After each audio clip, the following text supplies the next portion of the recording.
Successful Minds with Patricia Baronowski-Schneider, the show that takes you around the world to share interviews with some of the most successful and relevant people on the planet. Hear their stories and get the most important business lessons they have learned on their road to success and get exclusive advice on how to implement their success into your life and business. Successful Minds with Patricia Baronowski-Schneider is brought to you by the Strategic Advisor Board and your host, Patricia Baronowski-Schneider.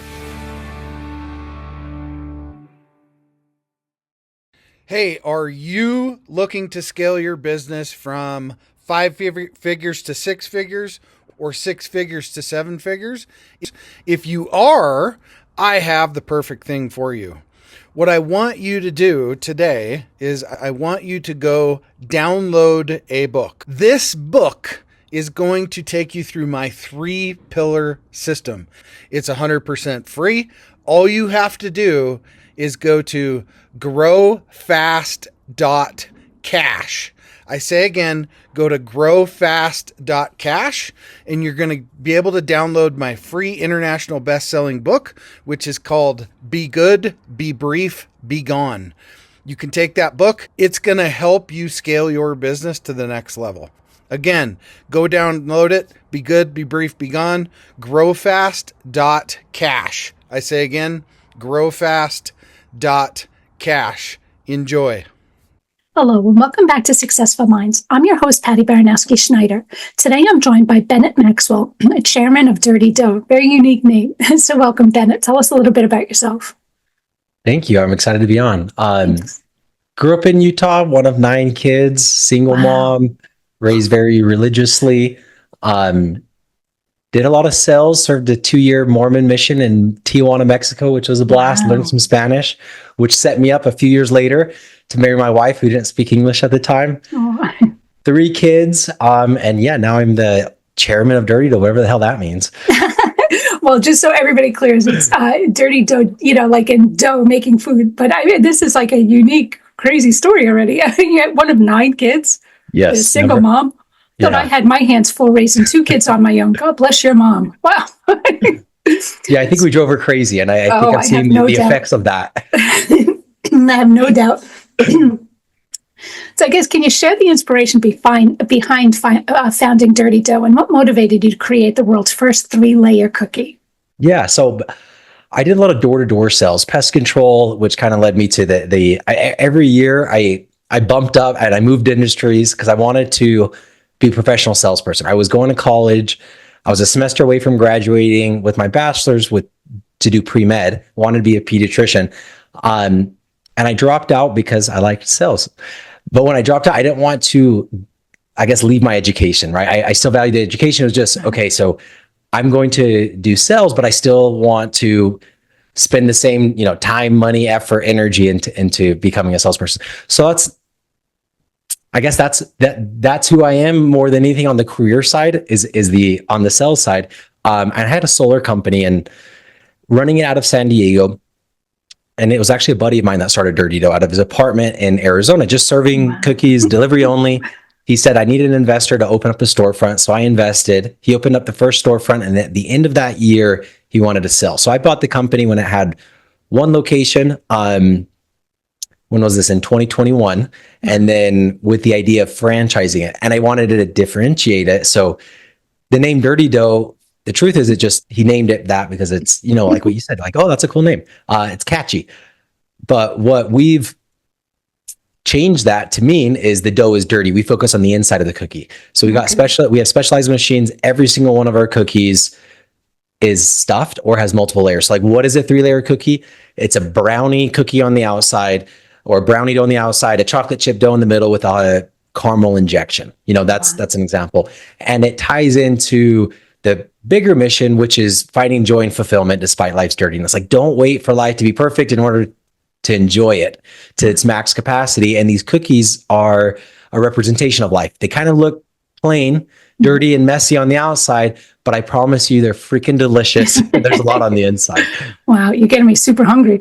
But I mean, I just love, the uniqueness of it. And I can honestly say, I don't know anybody who said that they wanted to be in sales, like walked away from something else because that's what they wanted to do. Most people are kind of like, it's the only job I could get, but you actually like it, which means you're obviously good at it because I am not a salesperson. I'm the worker bee. I'm like, I could do that, but ask me to sell it because I'm always just like, I could say, I could do this for $100 and I'd be like, really? I would do 25. Okay. I would just not be a good salesperson. Yeah, it's definitely something that you learn. But again, going back to one of 9 kids, like I was selling stuff in elementary, candy bars, and we had shaved ice stands, like me and my brothers, right? Because of the 9, there's 7 boys. And I sold lawn aeration and junior high, door to door. So it's kind of like, if you need something, you just go sell something to somebody. And that was the attitude I learned growing up. And then it's kind of followed me. And I've liked it. That's amazing. Now, I guess tell us, your business model involves centralized production with specialized machines. So how does this approach help reduce costs and improve efficiency for Dirty Dough franchises? So cookies have been around forever, but there's this new cookie category that's emerging that Crumble is really opening up and has opened up. And it's the gourmet cookie space, right? So very interesting, abnormally high sales. And it's like, hey, well, what are they doing? And you kind of look at the model. They're doing exactly the same thing as every other cookie company. They're just doing larger cookies with a higher variety. Mm-hmm. But the issue is everything's made by hand. So you're hiring a teenager or a college student to make 60 cookies per batch, weigh it by hand, form it by hand. And in the labor market, like California just hit $20 an hour minimum labor if you have over 60 units, which we do. So now our franchisees have to pay $20 an hour. So it was, okay, how do we take advantage of this new cookie category? Well, we have to have gourmet cookies with lots of variety, weekly rotation. But I wanted to model after something that's been around for decades. And so I looked at Mrs. Fields and Great American Cookie Company. Both started in 1977. So they're almost 50 years in. How did they survive 5 decades? Centralized production. You get economies of scale when you're ordering. Then you're mixing thousands of cookies at a time. So it increases your quality control. Then you machine portion them. So it's a lot more accurate. Then you ship them out to be baked fresh on site. You still don't use preservatives. You still use real butter and eggs, and the recipes and all that don't change. But that's what Dirty Dough is. It's marrying the 2 models. Consumer facing, we look like we're competing with Crumble. Back end facing, we're competing with these, industry dinosaurs, I should say, that have been around for a long time. Right.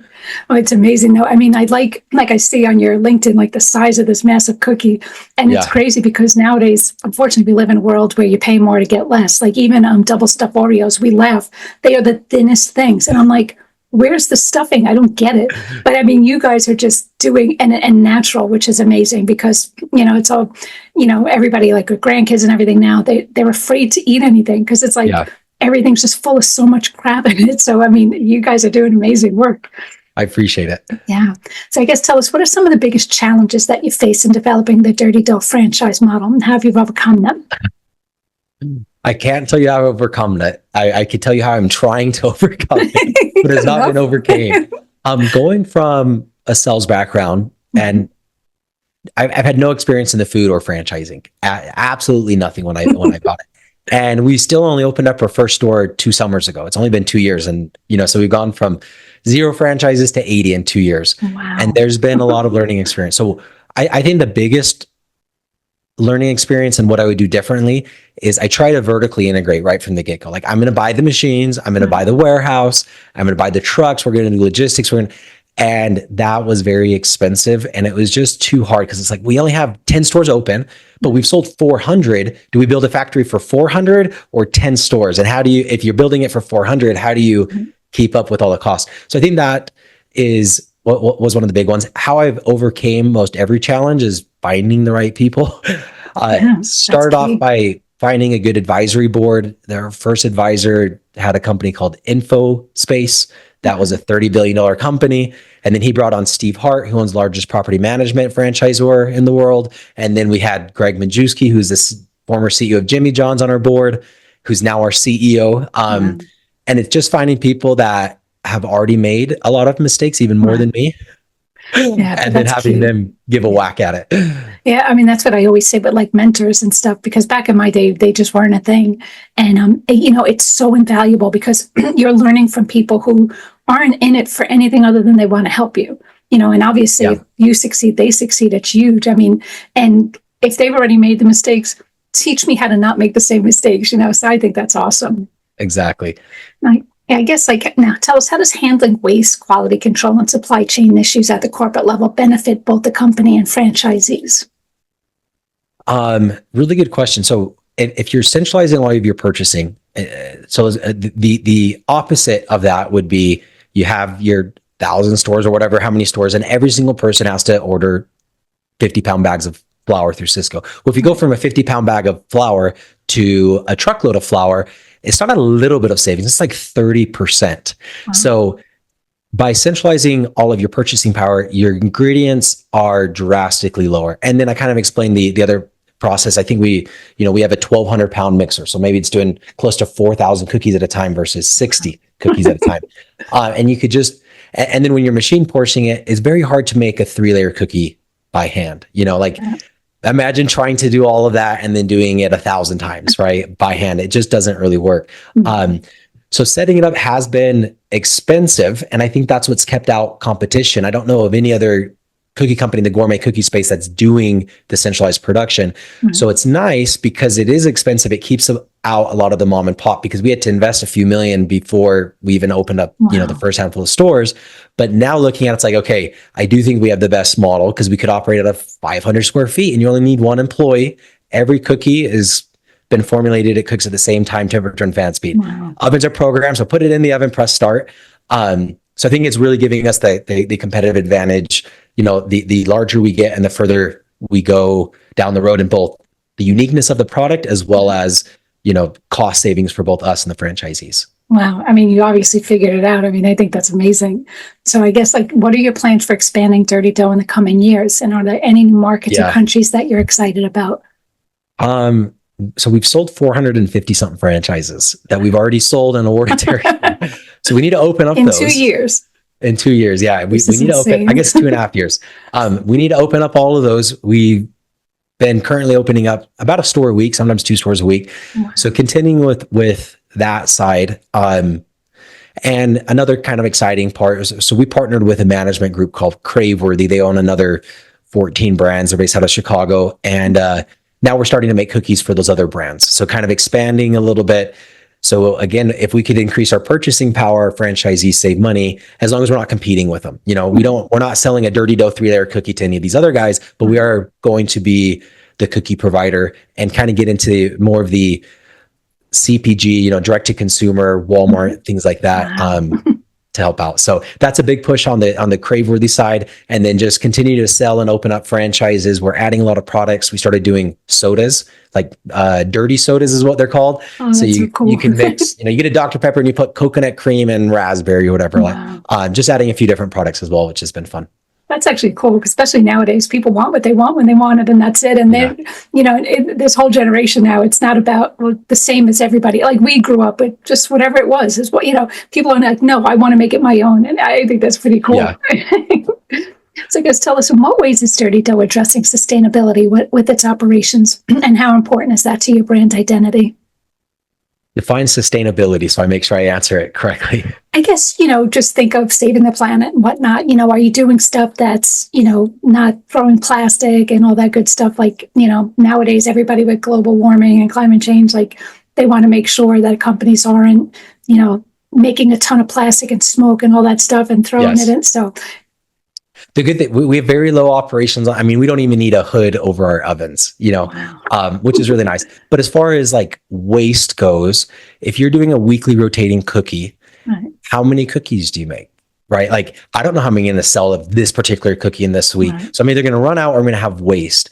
What we've switched to is we have 13 different bases that are all stuffed. And then each one has, up to 10 different flavor profiles that can be built on top of it.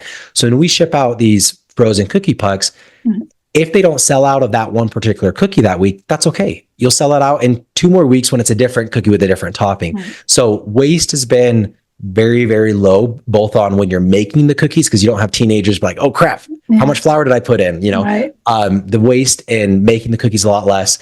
And then when you're buying the ingredients, again, back to the flour example, we order flour and sugar in super sacks, which instead of, I don't know what that'd be, 40 bags of flour, that you no longer have to deal with all of that waste as well. Right. So that centralized production, I think really helps out on that.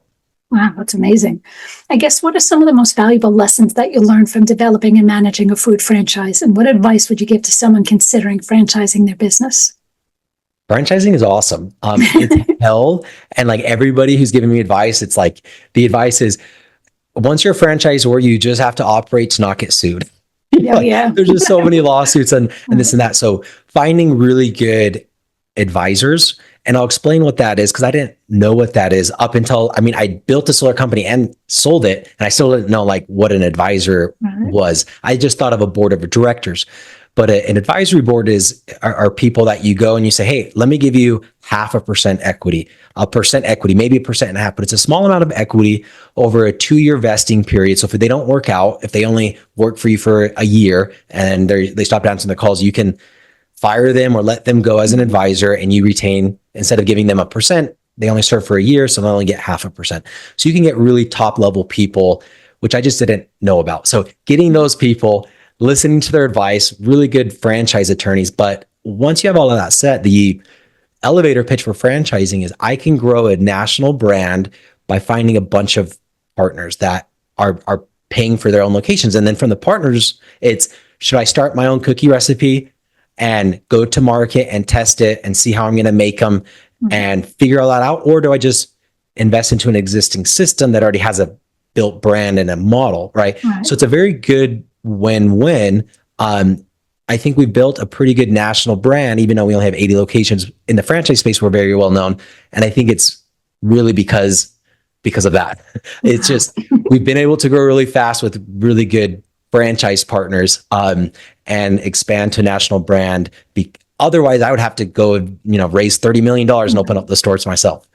Looking to grow your business beyond 5 figures, 6 figures, 7 figures plus? What I want you to do is go download this book. The title is called Be Good, Be Brief, Be Gone. It will help you grow your business past 5, 6, and 7 figure. Go download the book today. Growfast.cash. I say again, growfast.cash, and download the book for absolutely free. No, I mean, it's funny because in this crazy world, it's like, everybody's stressed and dealing with, work. Everybody just loves a little dessert. So, you are actually in a good niche because no one's ever going to turn down dessert. So many times, even if you're eating, I'm like, I can't fit another bite. And they'll show dessert. I'm like, but I can make room for that. Yes. There's a movie or something. It's like, do you want a donut? And the guy's like, oh, I'm not hungry. He's like, what does that have to do with anything? Exactly. You It's a donut. make room Come for that. Now, I guess, how do you see innovation shape in the future of the food industry, particularly in the dessert and snack segment? I think it's tech. The AI is getting so crazy. Yeah. So you want your employees to greet everybody, right? You want them to ask them about their day. You want to say, are you a loyalty member? Hey, you get your free cookie if you sign up. Oh, you already are a loyalty member. Let me make sure your points are applied, right? And there's all these things that they have to follow. And then you want to make sure the quality control on the cookie is there as well. And AI, not that we've implemented it, but we've been looking into it and continue to look at it. And we've actually installed the cameras that are capable of it. So you have cameras that'll tell you if your employee is greeting the guests. It tells you how long the guest was waiting in line before they ordered and how long they were in the store the entire time. Anyways, I really think the innovation is on tech, specifically with cameras. You can measure the diameter of the cookie, see how much toppings were on it. If the toppings went over, again, it takes a long time. It's a lot of money, but I really think that that's where everything's moving. You could do so much quality control through artificial intelligence using both cameras and audio. Wow. It's you are 100% right, because people want that personal touch. And it's funny when you say cameras, because we were just talking about that, how even with totally unrelated to food, like everybody has the Ring cameras and whatnot. And you see so many people, the people are robbing their cars. The police don't even have the capability. They rely on everybody's Ring cameras to help them. And it's like, it's just where everything's going. But I didn't even know it could do all of that. That's amazing. Gone are the days of doorbell ditching. You ain't kidding. You ain't kidding. Now, I guess, tell us, as the chairman of Dirty Dough, what have been some of your biggest personal growth moments, and how do you foster a culture of innovation and simplicity within your team? Oh, that's a Pat question. Growth moments. man, I've been forced a lot of growth moments that if I was given the choice, I'd probably like, nah, I'm not ready for that one yet. It's been 3 years really since I purchased it and dove into it full time. And up until maybe 2 months ago, I feel like making payroll has been a stress every other week for most of that 3 years.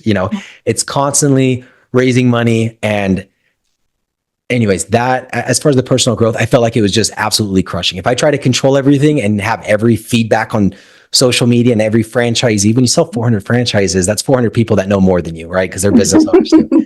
It's like, okay, if I had to kind of relearn what I learned in door-to-door sales, and it's, if somebody doesn't want a solar system, that doesn't mean that I'm a bad person, right? Yeah. And But a lot of people avoid, a lot of people avoid sales because of that, that natural tendencies that we have. It's like, okay, if you don't want my product, that means you don't like me. Well, of course it doesn't, but that's how we feel. Yeah. So it's kind of an extension of that. Okay, everything's not going perfect and it never will be, but that doesn't mean that you're a bad person. So I've done a lot of internal work of like therapy and like, how do I deal with this stress?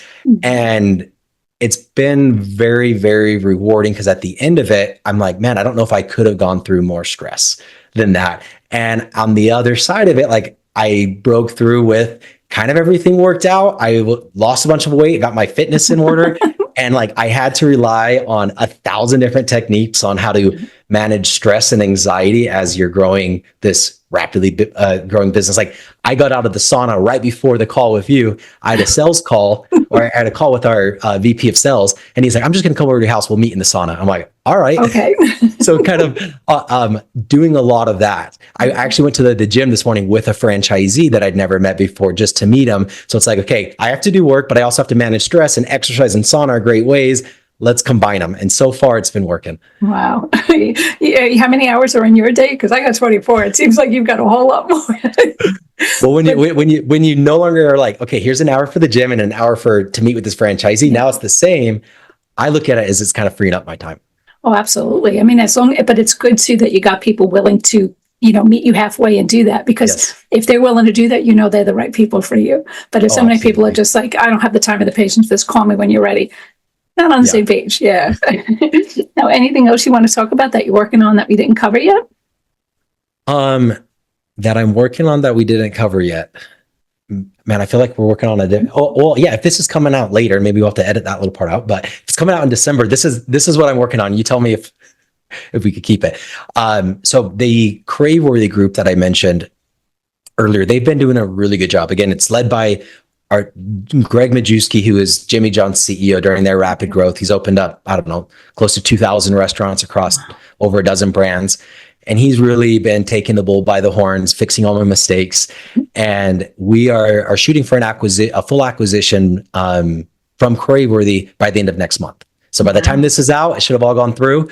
That's something that we're really excited about, that I'm really excited about. I'll stay on and continue to push sales for the Craveworthy side. And one thing that I do want to mention that we've definitely put on pause, but it's something that I believe in pretty strongly. So when I sold my solar company about 3 years ago, I was 310 pounds, and I just put everything aside to become a millionaire, because if you're a millionaire, you don't have problems, right? Yeah.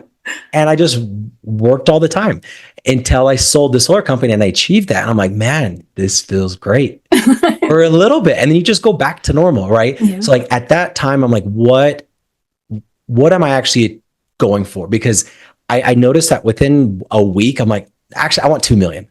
2 million, it'll be different. I'm like, I'm going to do this all the rest of my life.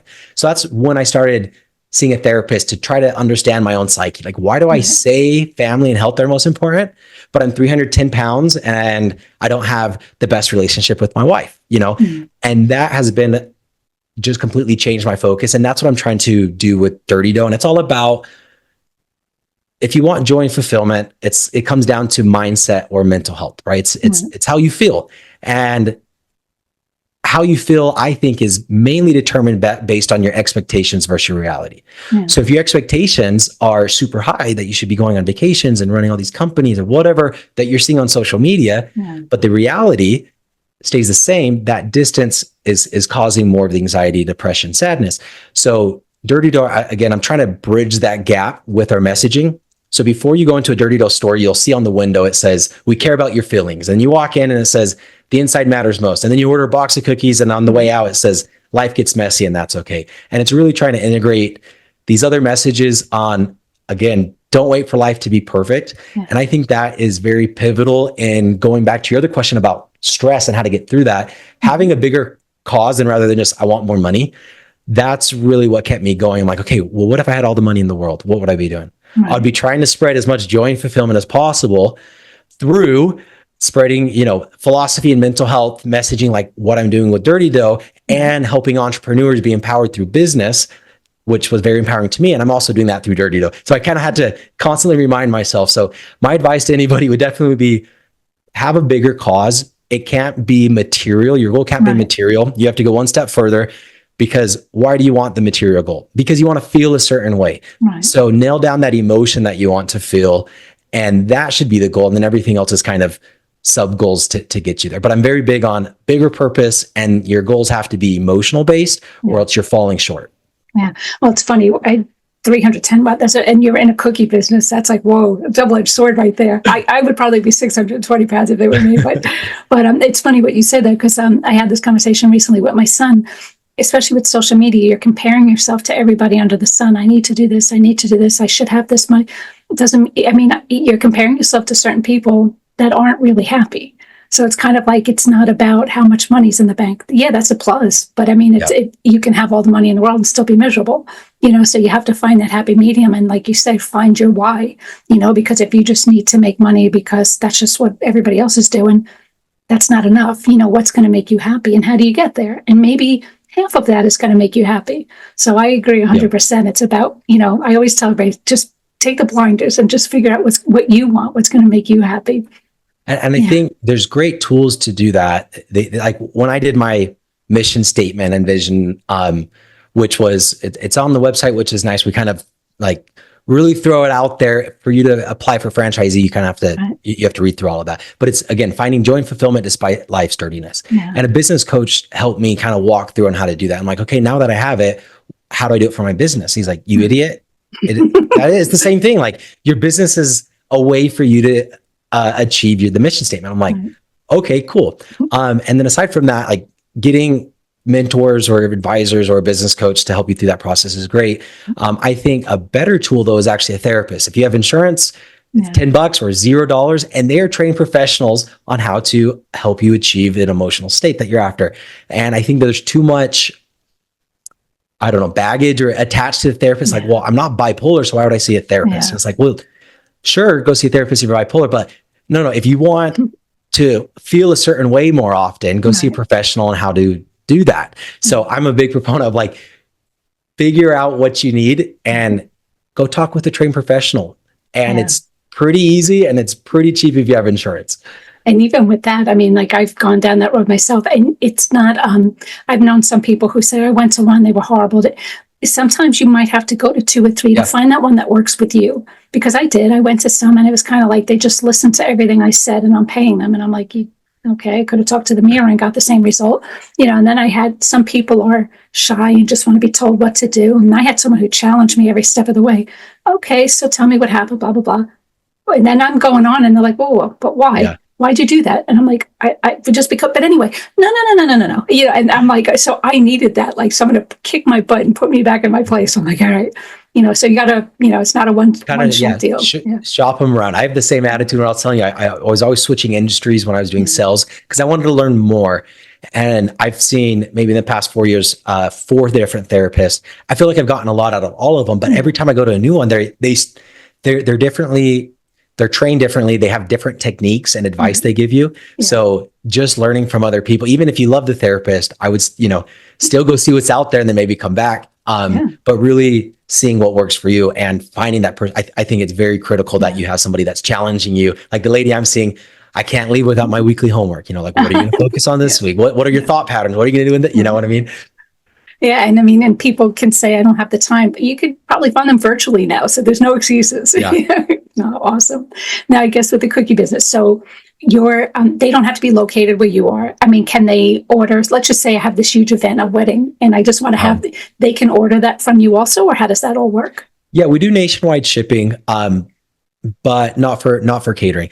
But we are in, I think, 25 states. So in any of those states that we have a store in, Right. we would do catering. And I think each of them have like a, I don't know, 8-mile delivery radius. So we're not everywhere yet, but give us another year. We should be at 150, 200 stores and expanding from there. Yeah, so everybody with restaurants and catering business and all that stuff, get your shipments. Yes, good stuff. So now how can people get a hold of you or learn more about you? BennettMaxwell.com, just my first and last name, kind of has links to all of my social media. Okay. I post every day, mainly about family, work-life balance, mental health, business, entrepreneurship, sales strategies, and just, try to put out valuable content. I also have a podcast that focuses on joy and fulfillment and finding that emotional target in life. Oh, that's awesome. Good stuff. Well, thank you again for being on the show. Again, that was Bennett Maxwell. So thanks for listening to Successful Minds with Patty B. Never miss an episode by subscribing to the channel. So thank you again.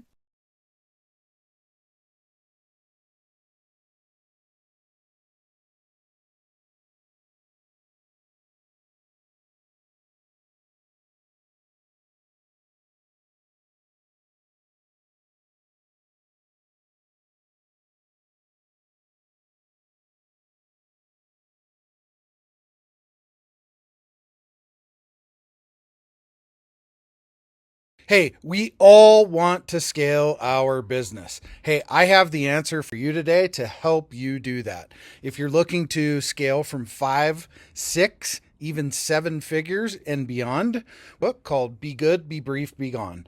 I'm going to give it to you for free. All you have to do is type in growfast.cash. I say again, growfast.cash, and you can download the book for absolutely free.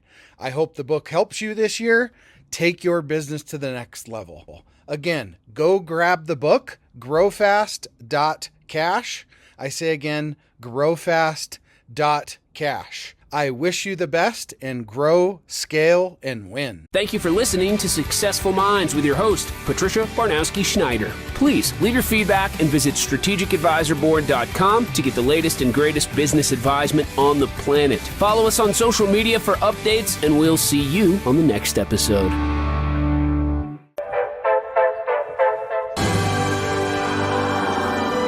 There it is. Magnum. Holy moly. Yeah, baby! That's what I've been waiting for! Dear God.